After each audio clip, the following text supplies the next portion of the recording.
Hello everyone, कैसे हैं आप सब। उम्मीद करती हूँ आप सब अच्छे होंगे।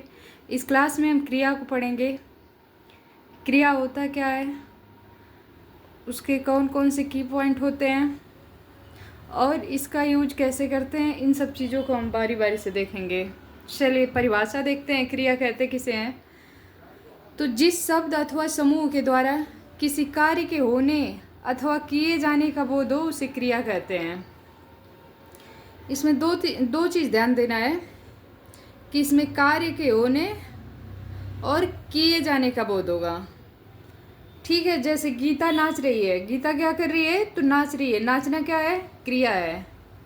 ठीक, कृष्णा विद्यालय जा रहा है, इसमें जाना क्या है, क्रिया है। शिवाजी बहुत वीर थे, वीर यहाँ क्या हो गया, क्रिया हो गया। इस तरह से हम कुछ नोट्स है उसको देखेंगे। व्याकरण में कोई भी वाक्य बिना क्रिया का पूरा नहीं होता। और दूसरा पॉइंट कह रहा है कि क्रिया व्याकरण का एक विकारी शब्द होता है। विकारी शब्द का मतलब बदलता रहता है। इसका रूप लिंग वचन के पुरुष के कारण बदलाव होता है इसमें। इस जैसे अब मोहन स्कूल जाता है, अब वही सीता की बात होगी तो तुरंत कहा जाएगा सीता स्कूल जाती है, हुआ बदलाव। तो यही कह रहा है कि क्रिया जो है व्याकरण का विकारी शब्द है, इसमें चेंजेस होते रहते हैं। अब धातु किसे कहते हैं, तो जिस मूल शब्द से क्रिया का निर्माण होता है उसे ही हम धातु कहते हैं। और धातु में ना जोड़ करके क्या बनाई जाती है, क्रिया बनाई जाती है। जैसे लिख प्लस ना, लिख तो क्या हो गया, धातु हो गया, और ना लग जाने से वो क्या बन गया, क्रिया बन गया। पढ़ प्लस ना, पढ़ना। अब धातु के भेद कितने होते हैं, तो दो भेद होते हैं, एक मूल धातु और एक यौगिक धातु। देखते हैं मूल धातु किसे कहते हैं। मूल धातु जो है स्वतंत्र होती है तथा किसी अन्य शब्द पे निर्भर नहीं होती। जैसे जा, खा, पी आदि, ये किसी पे डिपेंड नहीं है। वही जब यौगिक धातु की बात होगी तो वो मूल धातु में प्रत्यय लगाकर या कई धातुओं को संयुक्त करके अथवा संज्ञा और विशेषण में प्रत्यय लगाकर बनाई जाती है। यौगिक धातु या तो संयुक्त करके बनाई जाएगी या तो मूल धातु में प्रत्यय लगाकर या संज्ञा और विशेषण में प्रत्यय लगाकर बनाई जाएगी। इसके उदाहरण देखते हैं। यौगिक धातु का उदाहरण देखते हैं। जैसे उठाना, उठ मूल धातु हो जाता है लेकिन उसमें आना जुड़ा हुआ है तो ये क्या है, प्रत्यय लगा। उसी तरह से उठवाना, दिलाना, करवाना, रो मूल धातु रहता है लेकिन ना लग गया तो ये क्या हो जाएगा, यौगिक धातु। रोना, धोना, चलना फिरना। खा लेना, ये क्या हो गया, संयुक्त धातु, संयुक्त हो गया। इसमें दो धातु जुड़ गए, एक खा और एक लेना। इस तरह से यौगिक धातु बनता है। अब यौगिक धातु के भी प्रकार होते हैं। कितने प्रकार होते हैं, तो 3 प्रकार। प्रेरणार्थक क्रिया, यौगिक क्रिया और नाम धातु क्रिया। ये किसके प्रकार हैं, तो यौगिक धातु के। प्रेरणार्थक क्रिया का मतलब क्या होता है, तो जिस क्रिया से इस बात का ज्ञान हो कि कर्ता स्वयं कार्य न कर किसी अन्य को उसे करने के लिए प्रेरित करना पड़े तो उसे प्रेरणार्थक क्रिया कहेंगे।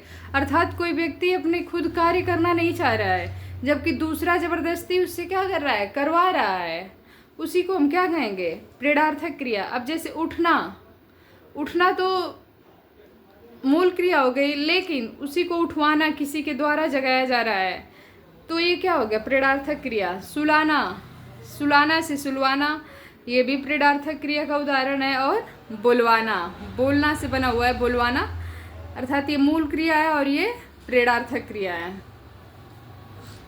देखेंगे कि यौगिक क्रिया किसे कहेंगे, तो 2 या 2 से अधिक धातुओं के संयोग से यौगिक क्रिया बनती है। ठीक है, रोना धोना, चलना फिरना, उठना बैठना, भागना दौड़ना, ये सब किसके उदाहरण है, यौगिक क्रिया के।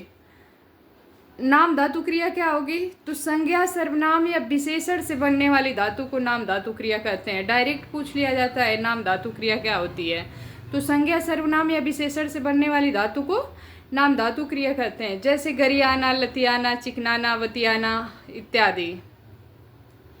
ये क्या हो रहा है, संज्ञा सर्वनाम और विशेषण से बना हुआ है।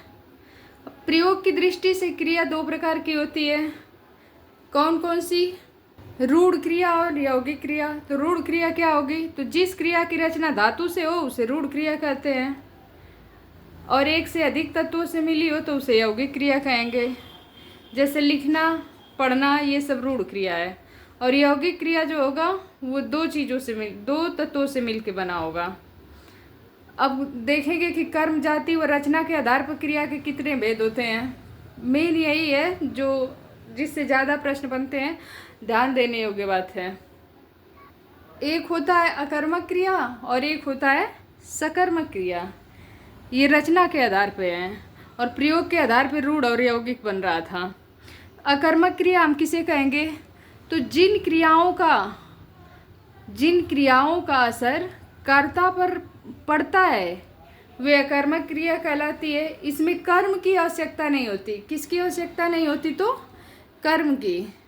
ठीक है, जैसे राकेश रोता है, इसमें राकेश क्या है? कर्ता है। और रोना क्या है? क्रिया है। कहीं भी इसमें कर्म नहीं है। ठीक उसी प्रकार से है कि बस चलती है तो बस क्या है? कर्ता हो गई, चलना क्रिया हो गई, लेकिन कहीं भी इसमें कर्म का जिक्र नहीं है, अर्थात इसे हम अकर्मक क्रिया कहेंगे। सकर्मक क्रिया क्या कहलाएगी? ठीक अकर्मक का उल्टा, जिसमें कर्म नहीं हो अकर्मक, जिसमें कर्म हो वो सकर्मक।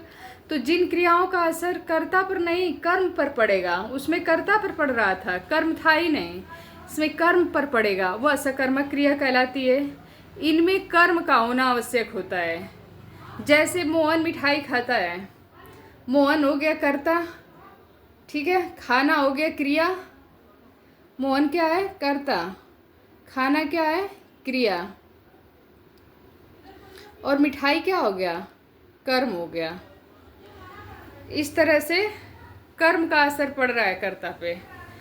ये हमारा सकर्मक क्रिया हो गया। जैसे भौरा फूलों का रस पीता है, हम क्या से प्रश्न लगा के पूछेंगे, अगर जवाब मिल जाए तो समझिए सकर्मक क्रिया है। मोहन क्या खाता है? तो मोहन मिठाई खाता है। जय हिंद, वंदे मातरम।